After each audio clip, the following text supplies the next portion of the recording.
우리 지난주에는 첫 번째 계명에 대해서 말씀 나눴습니다. 마음을 다하고 목숨을 다하고 뜻을 다하여 주 너의 하나님을 사랑하라.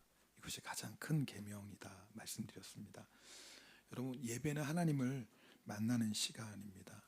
그래서 예배 없이는 하나님을 사랑하는 것이 불가능하죠. 그래서 예배는 생명과 같습니다. 여러분, 이렇게 하나님을 생명 다해 사랑하는 사람은 형제를 사랑한다고 성경은 말씀하고 있습니다. 율법학자가 어느 계명이 가장 큽니까? 라고 물어봤을 때 예수님께서 이렇게 말씀하십니다. 우리 마태복음 22장 37절부터 40절 말씀 함께 읽겠습니다. 예수께서 이르시되 내 마음을 다하고 목숨을 다하고 뜻을 다하여 주 너의 하나님을 사랑하라 하셨으니 이것이 크고 첫째 되는 계명이요 둘째도 그와 같으니 내 이웃을 내 자신과 같이 사랑하라 하셨으니 이 두 계명이 온 율법과 선지자의 강령이니라. 아멘. 여러분, 그 앞에 있는 38절 보면 율법학자는 제일 큰 계명만 물어봤는데 예수님은요, 이것이 크고 첫째 되는 계명이다 그렇게 말씀하시면서 그 다음에 39절 이렇게 말씀하십니다. 둘째도 그와 같으니 내 이웃을 내 자신과 같이 사랑하라. 율법학자는 첫 번째 계명만 물어봤거든요. 근데 우리 예수님은 이것이 첫째 계명이야 라고 말씀하시면서 율법학자가 묻지도 않은 두 번째 계명도 말씀하십니다. 왜 그러셨을까요? 하나님을 사랑하는 것과 이웃을 사랑하는 것이 하나이기 때문에 그렇습니다. 띄어질 수 없는 거예요. 그래서 순서로 하자면 마음을 다하고 목숨을 다하고 뜻을 다하여 하나님을 사랑하는 게 첫 번째고 이웃을 사랑하는 게 두 번째인데, 그런데 이게 하나인 거예요. 자, 우리 20절, 오늘 본문 20절 말씀 우리 함께 읽겠습니다. 오늘 본문 20절입니다. 누구든지 하나님을 사랑하노라 하고 그 형제를 미워하면 이는 거짓말하는 자니 보는 바 그 형제를 사랑하지 아니하는 자는 보지 못하는 바 하나님을 사랑할 수 없느니라. 아멘. 여러분, 하나님 사랑하십니까? 아멘이죠. 자, 그럼 형제도 사랑하십니까? 네. 여러분, 우리가 하나님 사랑합니다 그러면 아멘 하는데, 보세요, 이상하죠? 하나님 사랑합니다 아멘 했는데 형제 사랑합니까? 그러니까 이 주저가 돼요. 아멘 소리가 반으로 확 줄어들죠. 하나님을 사랑하는 것 당연한데 형제를 사랑하는 것은 그렇지 않다고 생각할 수도 있어요. 사랑할 수 있는 사람을 사랑하지 사랑할 수 없는 사람은 뭐 어쩔 수 없지요 라고 생각합니다. 우리는 이렇게 하나님 사랑과 이웃 사랑을 구분해서 생각합니다. 그런데 성경은요, 하나님을 사랑하면 이웃도 형제도 사랑하는 것이 마땅하다고 말씀합니다.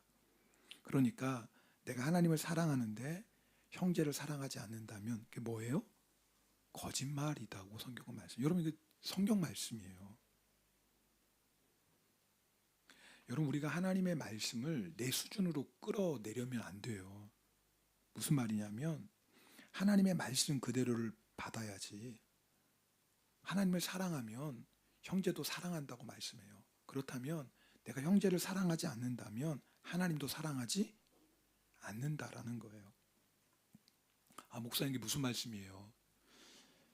나는 하나님 사랑해서 이렇게 예배드리고 있는데, 난 하나님 사랑하니까 오늘도 주님 앞에 나왔는데, 그러나 사랑 못하는 사람은 어쩔 수 없죠.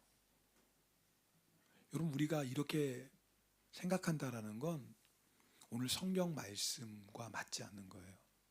자, 내가 하나님을 사랑하긴 사랑해요. 그리고 오늘 여러분들 예배 자리에 나오셨죠. 근데 중요한 것은 우리 마태복음 22장 말씀 37절 38절 다시 보겠는데요.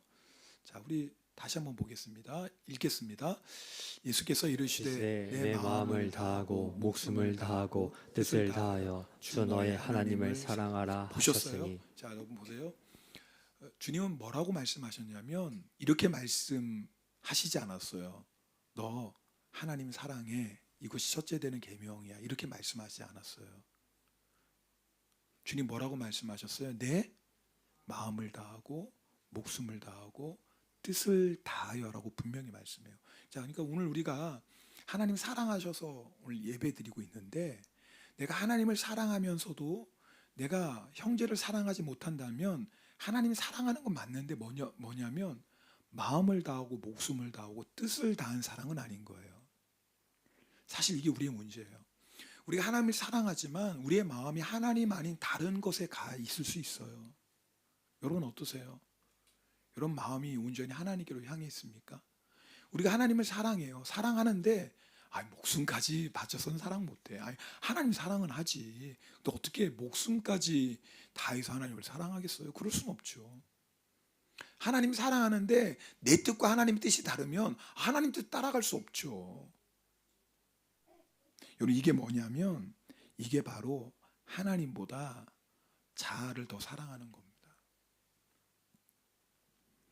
이런 사람은 자아를 내려놓지 않고 자아를 부인하지 않는 범위 안에서 하나님을 사랑해요. 여러분 이 말씀 잘 들으셔야 돼요. 우리가 하나님 다 사랑해요. 다 사랑하는데 문제가 뭐냐면 하나님보다 자아를 더 사랑하는 거예요. 그러니까 우리의 사랑이 마음을 다하고 목숨을 다하고 뜻을 다한 사랑이 아닌 거예요. 여러분 이런 마음으로 하나님을 사랑하면요 얼마든지 예배도 타협할 수 있고요. 이런 마음으로 하나님을 사랑하는 사람은요 형제를 사랑할 수 없죠. 아니 사실 사랑할 수 없는 게 아니라 사랑하기 싫은 거예요. 여러분 우리가 사랑 못할 사람이 어디 있겠어요? 하나님 나 같은 죄인도 사랑하셨는데. 문제는 사랑할 수 없는 게 아니라 사랑하기 싫은 거죠. 이 마음이 바로 자아예요. 그러니까 형제의 사랑에 문제가 있는 건 사실 우리가 하나님을 사랑하긴 사랑하지만 오늘 예수님의 말씀처럼 마음을 다하고 목숨을 다하고 뜻을 다한 사랑이 아닌 거예요. 오늘 우리에게 필요한 게 뭐냐면요. 정말 하나님을 마음을 다하고 목숨을 다하고 뜻을 다하여 사랑하는 거예요. 이게 바로 첫사랑이거든요. 여러분 우리가 주님 처음 만났을 때 생각해 보세요. 뭐 누굴 용서 못한다, 사랑 못한다 이런 거 없었어요. 사랑? 당연하지. 용서? 당연하지. 누굴 용서 못하고 누구를 사랑 못해요. 여러분 우리가 주님의 첫사랑을 경험했을 때는요 이렇게 살았다고요. 그죠? 근데 시간이 지나면서 주님을 향한 우리의 처음 사랑이 자꾸 식는 거예요. 식어지면서 뭐예요? 사랑 못할 사람은 사랑 못하는 거고 용서 못하는 사람은 용서 못하는 거예요. 사실요 우리의 모든 관계의 문제는 여기에 있어요. 주변에 다 좋은 사람만 있을 수 있나요? 다 착한 사람만 있을 수 있나요? 다 마음에 드는 사람만 있을 수 있나요? 절대 그럴 수 없어요. 어차피 우리 인생이 그래요. 그런데 관계에 있어서 자꾸 우리가 힘들어하는 이유는 결국 하나님 사랑에 문제가 있는 거예요. 그래서 먼저 하나님을 사랑하는 게 중요해요. 아니 마음을 다하고 목숨을 다하고 뜻을 다하여 하나님을 사랑하는 게 너무 중요해요. 그게 바로 예배거든요. 여러분 주일 성수는 생명과 같은 거예요. 그런데 사실 저희가 주일만 모이는 건 아니에요. 수요 예배도 또 성령 집회도 함께 모여 예배드려야 되는 이유는 뭐냐면 하나님을 자꾸 예배하면 하나님을 향한 사랑이 회복되기 시작해요. 이게 중요해요. 이게 예배의 비밀이에요. 자꾸 만나면 사랑하게 됩니다. 내가 만약에 주님을 향한 처음 사랑을 잃어버렸다면 회복하는 건 너무 간단해요. 하나님을 자꾸 많이 만나셔야 돼요. 만나면 하나님을 더 사랑하게 돼요. 그래서 예배가 회복돼야 됩니다. 그렇게 하나님을 사랑을 회복하는 사람은 오늘 본문 21절 말씀인데요. 21절 말씀도 읽겠습니다. 우리가 이 계명을 주께 받았나니 하나님을 사랑하는 자는 또한 그 형제를 사랑할지니라. 네, 하나님을 향한 사랑이 회복되면 돼요. 하나님을 향한 사랑이 회복되면 반드시 형제를 향한 사랑이 회복되어야 돼요. 2026년은 여러분 정말 마음을 다하고 목숨을 다하고 뜻을 다하여 하나님을 사랑하는 그런 1년이 되길 원합니다. 그리고 그렇게 하나님을 사랑하기 때문에 누구를 사랑하는 거예요? 형제를 사랑하는 거예요. 자, 그러면 우리가 형제를 사랑하는 방법 가장 중요한 또 가장 첫 번째 방법이 뭔지 오늘 여러분하고 그걸 좀 나누고 싶습니다. 성경은 그것을 뭐라고 얘기하냐면 성도의 교제라고 말씀합니다. 하나님을 사랑하는 구체적인 방법이 예배거든요. 그러면 형제를 사랑하는 구체적인 방법이 뭐냐면 성도와의 교제예요.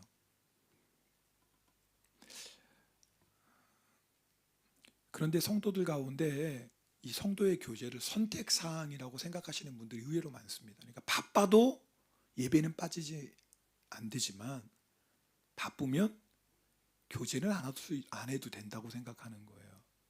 여러분, 이것이 얼마나 성경적이지 않은 생각인지 우리가 아셔야 돼요. 교회는 예수 그리스도의 몸이잖아요. 그래서 하나님의 백성으로 부름받은 우리들의 모임이 교회예요. 모임이 교회예요. 여러분, 이게 왜 중요하냐면 우리가 예수님의 몸의 각 지체잖아요. 여러분, 각 지체이기 때문에 생명이 뭐냐면 각 지체가 잘 연결되어야지 그 몸이 건강한 거예요. 이거 어려운 얘기 아니죠. 이건 생명과 관계된 문제예요. 그래서 교회는 예수님의 몸이기 때문에 우리 한 사람 한 사람이 잘 연결되어야지 그 몸이 건강해요. 여러분, 몸이 건강해야죠 영적 전쟁에서 승리하고요, 몸이 건강해야지 복음의 사명도 감당해요. 근데 연합이 잘 되지 않은 몸은 약할 수밖에 없죠. 무너지게 됩니다. 그러면 성도의 연합이 중요한데 성도의 연합이 도대체 뭡니까? 그게 바로 성도의 교제예요. 자, 오늘 우리가 예배 시작할 때 사도신경 고백했습니다. 우리 사도신경 잠깐 볼 텐데요. 여러분 뭐 다 외우시죠? 사도신경은 우리 신앙의 가장 중요한 8가지 고백이에요. 어떤 일이 있어도 타협할 수 없는 8가지 믿음의 고백을 우리가 요약해 놓은 게 사도신경이거든요. 사도신경의 첫 번째 고백은 하나님에 대한 고백이에요. 그죠? 전능하사 천지를 만드신 하나님 아버지를 내가 믿습니다. 첫 번째 하나님 아버지예요. 두 번째 믿음의 고백은 뭔 줄 아세요? 예수님에 대한 믿음의 고백이에요. 그래서 그 외아들 우리 주 예수 그리스도를 믿사오니. 그래서 이제 사도신경의 가장 긴 부분은 예수님에 대한 신앙의 고백이에요. 그다음에 세 번째 신앙의 고백이 뭔 줄 아세요? 성령이에요. 그다음 쭉 넘어가 주세요. 넘어가 주시면 누굴 믿어요? 그다음도요. 네. 네, 그다음도 이게 다 예수님에 대한 고백이. 그다음도요. 네. 네, 그다음 넘어가세요. 네. 세 번째 믿음의 고백이 뭐예요? 성령을 믿사오며. 그죠? 지금 우리 믿음의 고백인 거예요. 네 번째는 뭐예요? 거룩한 공예. 공예는 나오죠. 공예는 뭐냐면 교가예요. 교회를 믿는 거예요. 하나님 믿고 예수님 믿고 성령님 믿고 교회 믿고. 그다음에 다섯 번째가 뭔 줄 아세요? 성도가 서로 교통. 한국말 좀 어려워요. 근데 일본어는 정확히 번역했어요. 세이토노 마지와리, 교제예요. 여러분 아세요? 우리가 믿는 믿음의 다섯 번째 고백이 뭐라고요? 교제. 여섯 번째 고백이 뭐예요? 죄사함이에요. 일곱 번째가 뭐예요? 부활이에요. 여덟 번째가 뭐예요? 영생, 천국 영원히 사는 거예요. 이 8가지는요 우리 믿음에 어느 하나도 부인할 수 없는 가장 중요한 신앙의 핵심이에요. 여러분 잘 들으셔야 돼요. 성도의 교제가 왜 중요하냐면 성도의 교제는 선택이 아닌 거. 우리 8가지 믿음의 고백 가운데 하나예요. 그런데 우리가 하나님 당연히 믿지. 예수님, 성령님, 교회 이거 부인할 수 없지. 죄사함, 부활, 영생 어느 하나도 부인할 수 없어요. 그런데 성도의 교제는요 선택이라고 생각해요. 우리의 신앙이 얼마나 성경적이지 아닌지를 그대로 보여주는 거예요. 성도의 교제는요 선택이 아니에요. 우리 믿음의 고백입니다.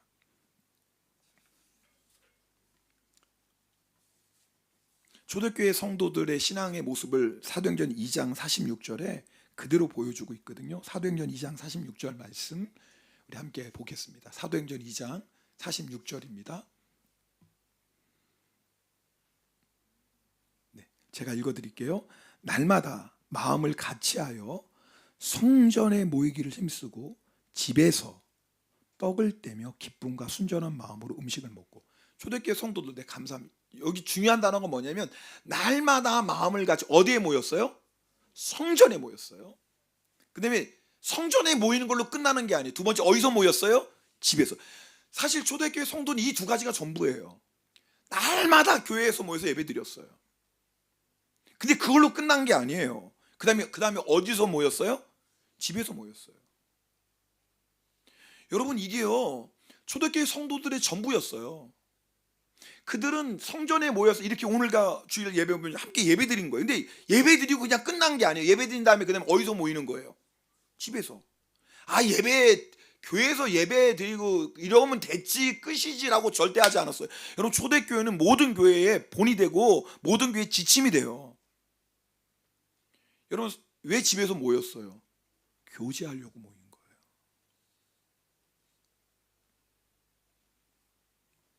물론 우리가 성도에 교제하면서 받은 상처도 많겠죠. 그래서 예를 들면 내가 마음을 속해 나눴는데 그것이 소문이 나기도 하고, 때론 누구하고 좀 친해지니까 옆에 있는 사람 막 질투해가지고 이간질 시키기도 하고, 얼마든지 있을 수 있겠죠. 또 성도의 교제라고 했는데 보니까 세상 사람들 모임하고 뭐 별달 다를 게 없어요. 그냥 먹고 마시고 그냥 세상 얘기하고 끝나고. 우리 안에 실망이 있습니다. 맞습니다. 우리의 교제 안에는 그런 연약함이 있어요. 그럼에도 불구하고 성경은 성도의 교제를 강조하고 있어요. 왜 성도의 교제가 중요할까? 오늘 여러분하고 세 가지 좀 간단하게 말씀드리려고 해요. 첫 번째는 그래야지 영적 전쟁에서 승리해요. 따라합시다. 영적 전쟁에서 승리한다. 출애굽기 17장에 보면 이스라엘 백성이 광야를 지나갈 때 아말렉이 공격해 옵니다. 이게 마귀입니다. 아말렉은 마귀를 상징하는 거예요. 그런데 여러분, 그 전쟁 아시죠? 여호수아와 군인들은 아말렉과 싸우는데 모세는 산 꼭대기로 올라갑니다. 그리고 뭐 합니까? 두 손을 높이 들죠. 기도하는 겁니다. 근데 모세의 두 손이 높이 들 때는 누가 이겨요? 이스라엘이 이기는 거예요. 근데 모세의 손이 내려오면 누가 이기는 거예요? 아말렉이 이기기 시작해요.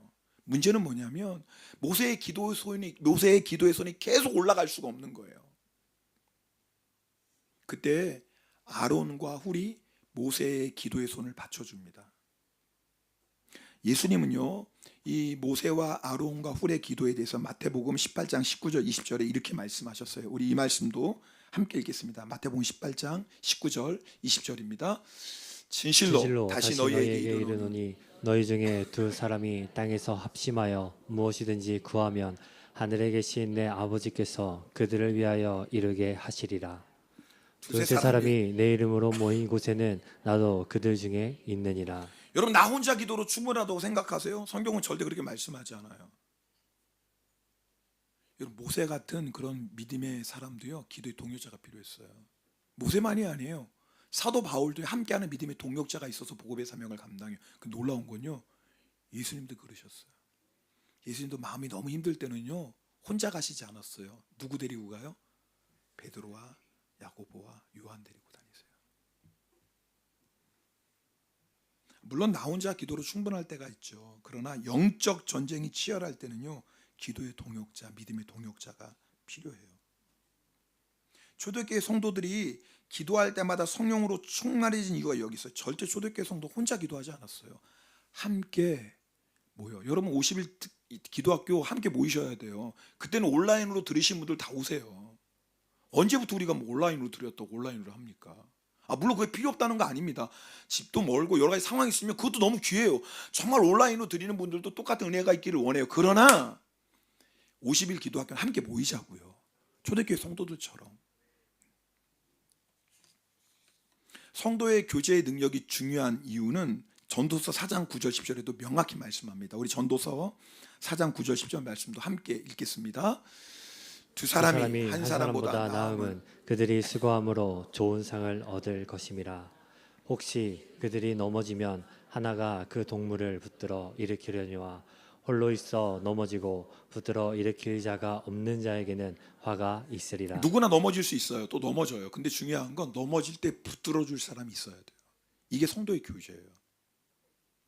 넘어졌는데 붙들어 줄 사람이 없으면 계속 넘어져 있는 거예요. 그런데 붙잡아 주는 사람이 있으면 다시 일어나서 갈 수 있어요. 전도서 4장 12절 그 다음에 이어지는 말씀, 결론과 같은 말씀인데요. 12절 말씀 읽겠습니다.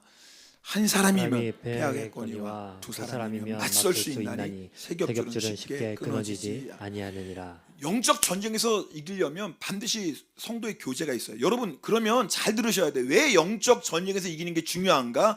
왜 성도의 교제가 우리의 믿음의 고백인지가 중요해요. 왜냐하면 믿음은요, 구원은 하나님과 나와의 1:1 관계예요. 철저하게. 아무리 부모님이 예수 잘 믿어도 자녀가 저절로 구원받는 거 아니에요. 아무리 남편이 아내가 믿음이 좋아도 배우자가 저절로 구원받는 거 아니에요. 믿음은 그리스도 예수를 나의 주님으로 고백하는 인격적인 고백이 있어야지 구원받는 거예요. 그런데 믿음 생활은 혼자 하는 게 아니에요. 착각하지 마셔야 돼요. 믿음 생활은 함께 하는 거예요. 그 증거가 바로 교회예요. 여러분, 왜 주님께서 교회를 세워주셨어요? 우리에게 성경도 주셨고 성령 하나님도 우리한테 보여주셨는데 왜 교회를 도대체 세워주시는 거예요? 이유는 너무 간단해요. 함께 신앙생활을 하지 끝까지 믿음을 지키기 때문에 그래요. 여러분, 우리가 예수 믿고 구원받는 거 이거보다 중요한 게 없어요. 근데 예수 믿고 구원받는 것과 똑같이 중요한 게 있어요. 그게 뭔 줄 아세요? 내가 구원받은 믿음을 끝까지 지키는 거예요. 언제까지? 천국 가야죠. 여러분, 우리 신앙생활 끝난 거 아니에요? 우리 신앙생활 지금 경주하는 과정이에요. 천국 들어갈 때 할렐루야한 거예요. 아직 그때까지 끝난 거 아니에요. 잘 달리다가 중간에 얼마든지 넘어질 수 있다고요. 그래서 믿음의 교제가 중요해요. 여러분, 제가 다음 주에 속계 시작하면서 여러분 이 설교를 드리는 이유가 바로 여기에 있어요. 여러분, 속계로 참석하는 건 내 기분, 내 상황 따라 왔다 갔다 하는 게 아니에요. 그건 우리 믿음의 고백이고요. 그 믿음의 교제가 있을 때 끝까지 승리하는 성도가 될 수 있어요. 두 번째는요, 성숙한 신앙인이 되기 때문에 그래요. 고린도전서 3장 3절 말씀을 읽어보겠습니다. 고린도전서 3장 3절입니다. 너희는 아직도 육신에 속한 자로다. 너희 가운데 시기와 분쟁이 있으니 어찌 육신에 속하여 사람을 따라 행하니 아니리요. 여러분, 고린도 교회는 구원받은 교회예요. 그런데 문제가 뭐냐면 육신에 속해 있어요.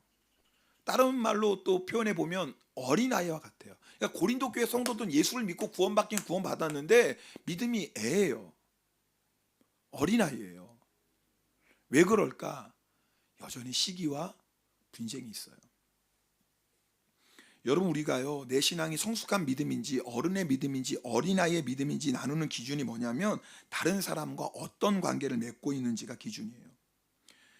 여러분, 내가 기도 얼마나 하고 성경 얼마나 많이 읽고 봉사 얼마만큼 하고 있는지로 우리의 신앙의 성숙도를 확인하면 속을 수도 있어요. 기도 열심히 하고 봉사 열심히 하고 내 나름대로 성경 많이 안다고 하는데도 여전히 시기와 분쟁이 있을 수도 있더라 그 말이에요. 근데 여러분, 이게 중요한 것은 이게 우리 안에 있는 죄인의 본성이에요. 누구나 다 있어요, 이런 마음이. 근데 이 마음은 예수 10년 20년 믿는다고 저절로 없어지는 게 아니에요. 우리 종종 그런 말, 야 너는 나이가 몇 살인데 아직도 그냥 어린아이 같냐, 그런 얘기 종종 하잖아요. 자기밖에 모르잖아요. 꽁 하면 그거 풀지도 모르고. 그러면 뭐라고 얘기해? 너는 그렇게 어린아이처럼 생각하냐. 우리 그런 말 종종 하잖아요. 근데 신앙생활도 그렇게 할 수 있다고요. 얼마든지.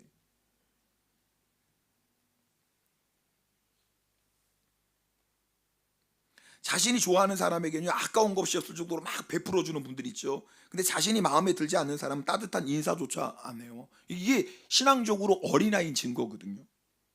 어린아이가 그렇거든요. 그러면 여러분, 어떻게 우리의 믿음이 성장합니까? 여러분, 예수 내가 10년 믿으면 10년만큼 성숙해지고 20년 믿으면 20년만큼 성숙해져야 되지 않잖아요. 그래야 되잖아요. 언제까지 우리가 어린아이 같은 믿음에 머물겠어요? 그래서 우리 주님께서 성도의 교제를 허락하신 이유가 뭐냐면 성도의 교제를 통해서 우리가 훈련받는 거예요. 사랑은요, 저절로 되지 않습니다. 훈련받아야 돼요. 여러분, 속회로 모이면 이제 다음 주부터 속회 모일 겁니다. 그럼 참 이상하죠. 속회원들 가운데 불편한 사람이 꼭 한 사람씩 있어요. 지금 없고 우리 속회는 다 좋아. 그럼 좀 기다려 보세요. 생길 거예요. 마음이 불편한 사람이. 반드시 그렇습니다. 우리 속회는 너무 좋은데 다 좋은 사람이야. 그건 뭐 너무 운이죠. 그러길 축복합니다. 그럼 왜 하나님께서 우리 안에 때로는 불편한 관계도 허락하실까? 이유가 있어요. 그러면서 우리가 용서를 배우고 사랑을 배워요. 절대 용서와 사랑은요, 저절로 안 돼요. 여러분이 그런 말 하잖아요. 애 낳아야지 어른 된다고 그런 말 하죠. 못 들어보셨어요? 애 낳아야지 철든다고 얘기하죠. 그런 말 들어보셨잖아요. 왜 철드는 줄 아세요? 이거 용서할 수밖에 없어. 어떻게 해요? 말도 안 되는 거 가지고 고집 부리는데 그렇다고 내버립니까? 내 자식인데 어쩔 수 없이 품어야죠. 그죠? 어쩔 수 없이 용서해야죠. 어떡하겠어요? 내 자식인데. 그러다가 호적에서 빼겠습니까? 요즘 빼는 사람도 있긴 있겠어요. 요즘은 뭐 세상이 하도 그러니까 빼긴 빼요. 뭐 넌 내 자식 아니다 뭐 그럴 수도 있는데, 근데 일반적으로는 그죠? 그래서 뭘 배우는 거예요? 사랑을 배우고 용서를 배워요. 우린 다 죄인이에요. 다 이기적이고요. 자기밖에 몰라요. 안 그런 사람 아무도 없어요. 저나 여러분 똑같아요. 나는 안 그래요. 그럼 그 사람은 교만한 사람이에요. 속도 좁고 교만돼요. 약이 없는 사람이에요. 우린 다 그래요. 그래서 훈련을 받아야 돼요. 용서하는 훈련, 사랑하는 훈련. 여러분, 우리가 용서와 사랑의 훈련의 자리가 어디냐면 속회예요. 여러분, 하나님께서 묶어주셨어요. 여러분, 가까이 있다 보면 반드시 우리의 허물과 연약함이 나타나요. 예전에 한번 꽤 오래됐어요. 자기가 마음에 드는 사람끼리 속회하게 했어요. 속장도 그렇고 사람들도. 그럼 속회 잘할 것 같죠? 웃는 분들 경험하시죠? 그래도 또 싸우더라고요. 그래도 나 그 사람 때문에 속해 안 가. 아니 자기들이 좋아가지고 자기들이 속장하고 이렇게 다 했거든요. 그래도 왜 그런 줄 아세요? 가까이 하다 보면 우리 연약한 모습이 다 드러나요. 근데 연약한 모습이 드러날 때 봐 이러니까 내가 속해 안 가. 봐 이러니까 내가 안 모인다고. 여러분 그건요 거꾸로인 거예요. 그런 순간마다 하나님이 이래서 나를 속회로 불러주셨구나. 이래서 나에게 용서를 가르쳐 주시는구나. 이렇게 나에게 사랑을 훈련시키시는구나. 아멘. 그게 바로 성도의 교제라 그 말이에요. 혹시 여러분 가운데 왜 나는 유독 힘든 사람들만 만나는 걸까? 이렇게 생각하는 분 있죠? 나는 왜 이렇게 참 힘든 사람만 만날까? 하나님께서 우리를 다듬으시는 거예요. 우리가 너무 강하니까, 좀처럼 깨어지지 않으니까, 자꾸 나를 높이니까 하나님이 우리를 포기할 수 없잖아요. 그리고 우리를 통해서 하나님이 역사하셔야 되잖아요. 그런데 여러분 강하면 어떻게 하나님이 쓰시겠어요? 교만하면 어떻게 쓰시겠어요? 날카로우면 하나님께서 어떻게 쓰시겠어요? 그래서 하나님께서 우리를 사랑하셔서 우리를 쓰시기 위해서 힘들고 아픈 관계를 통해서 우리를 다듬어 가세요. 근데 여러분 잊지 말 게 있어요. 절대 잊지 말 게. 고린도전서 10장 13절 말씀인데 우리 이 말씀 함께 읽겠습니다. 고린도전서 10장 13절 10장 13절입니다.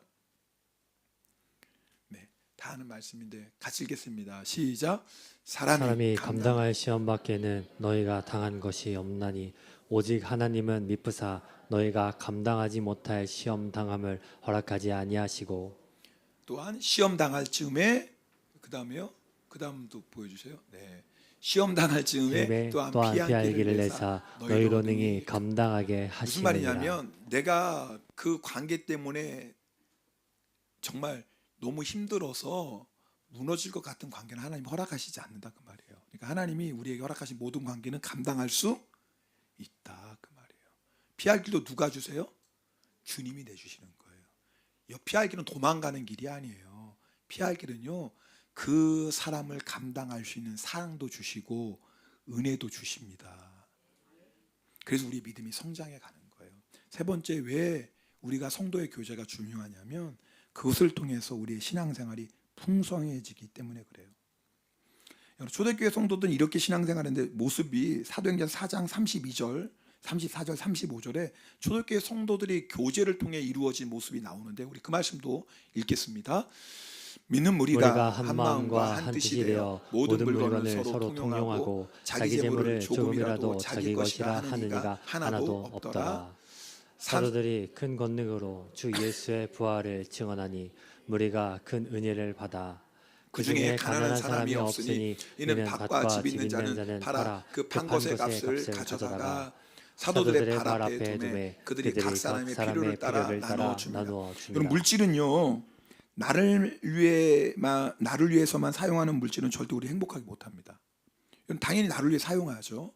그래서 나에게 필요한 양식을 공급해줘요. 근데 그것 때문에 행복하진 않아요. 물질은요 서로 나눌 때 가치가 있어요.